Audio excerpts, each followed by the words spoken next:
Hey everyone, welcome back to the channel. Today we want to dive into the recent BYD price cuts and what it means for the EV market in Australia.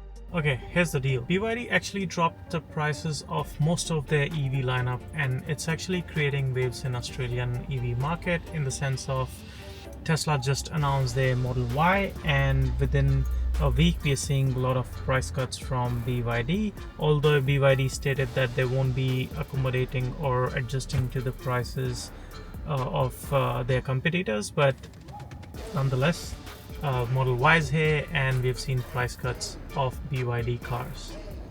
Well, let's look at what it means for a BYD Atto 3 Seal as well as the BYD Sea Lion 6 owners, and what it means for potential new owners.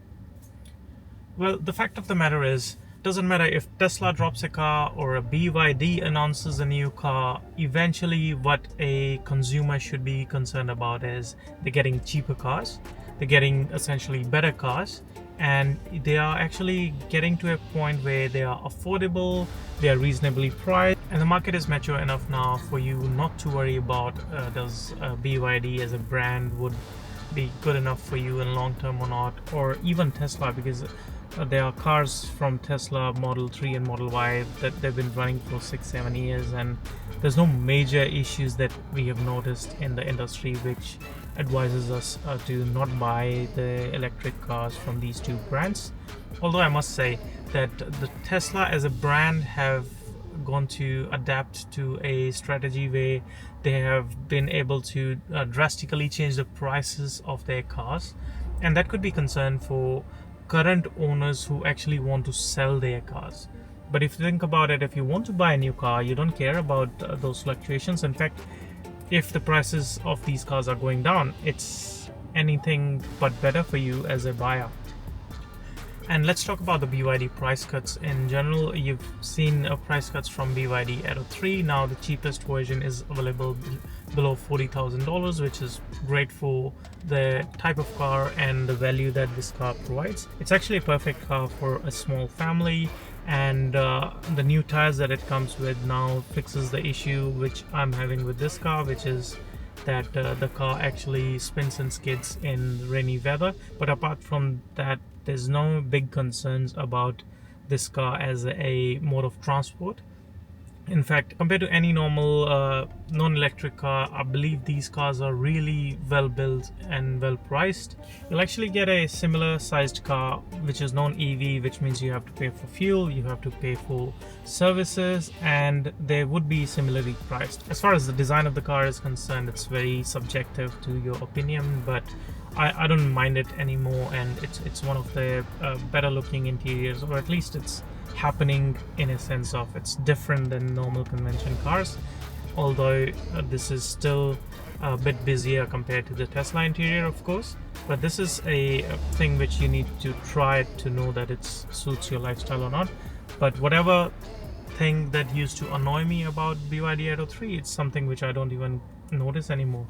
Well, let's look at the three cars which BYD actually offers. So first up, the BYD Dolphin, which is a compact little hatchback, and the prices of that car are just around $29,900 now, which is less than $30,000 and fantastic value in my opinion. Next, the BYD Atto 3, as I said, it just came down to a price which is $39,000 and I think $990 or something, which is again under $40,000. You're getting an excellent car which provides great value.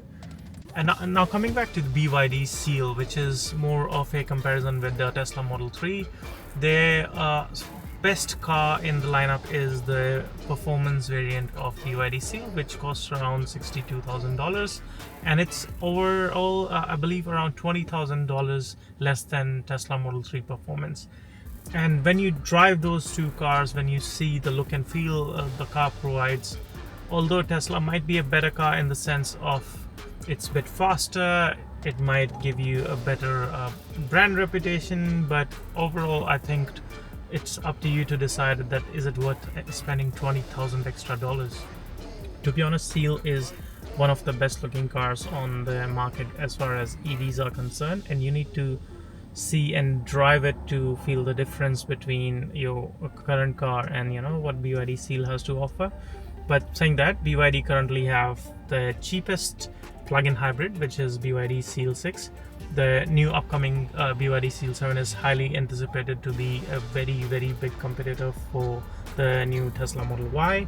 And they have now a plug-in ute, which is BYD Shark, which is providing such a great value. We'll still have to see BYD Shark's market acceptance, but I believe if you are looking for a ute and you want to buy a ute, having a plug-in ute for that price is unbeatable. But as far as the plug-in hybrid is concerned, the closest rival to that plug-in hybrid that we just discussed, BYD Sea Lion 6, is I think Mitsubishi Outlander, and that also is a very big gap as far as pricing is concerned, and it's not as spacious as the BYD, and that is actually pretty good for someone who's not totally convinced that EV lifestyle is for them. You can get into a plug-in lifestyle and see if it suits you, see how much you can save on driving just on electric range of that car, and maybe that will be the push that drives the users to buy maybe their next car as a full electric vehicle. In my opinion, as long as you buy a car which can save you money and doesn't get impacted as much as with the fuel prices fluctuations, that's a good to go for me. As well as a plug-in would suit if you're driving 100 kilometers or less in a day. As far as buying an electric car is concerned, you should look at the prices of today and if that makes sense for you today. And having plug-in hybrid options which gives reasonable range of 80 kilometers and above on single charge is very good as far as a plug-in hybrid is concerned. And it's not just that the prices of these cars have been slashed. There's new improvement that we are expecting to come to BYD Sea Lion 6 as well as BYD Seal. The international market is confirmed to have the BYD Seal with a sunroof which is electrochromatic now, which should be able to turn to black by just push of a button or adjusting via the screen, which there's some speculation that it might not come to Australia, but we would know more once it's here. And that will be the 2025 version of BYD Seal. But saying that, there's two more things that we need to consider. First of all, either BYD or Tesla, they are both excellent electric car brands, and if either one of them suits your lifestyle, you wouldn't be disappointed. And secondly, by BYD reducing the prices or Tesla introducing a new vehicle or vice versa, you're getting a better car, cheaper car, and something from a brand which is well reputed. And the sales figure from both of these brands tell that story quite well. So if you're thinking of buying a BYD or a Tesla, do let me know in the comments. I'm very excited for the new BYD Sea Lion 7 as well as the Tesla Model Y to hit the market, and let's see how these cars are. They do look quite good on paper as well as from whatever reviews we have seen over the internet, but until then, drive safe, take care, and I'll see you in the next one.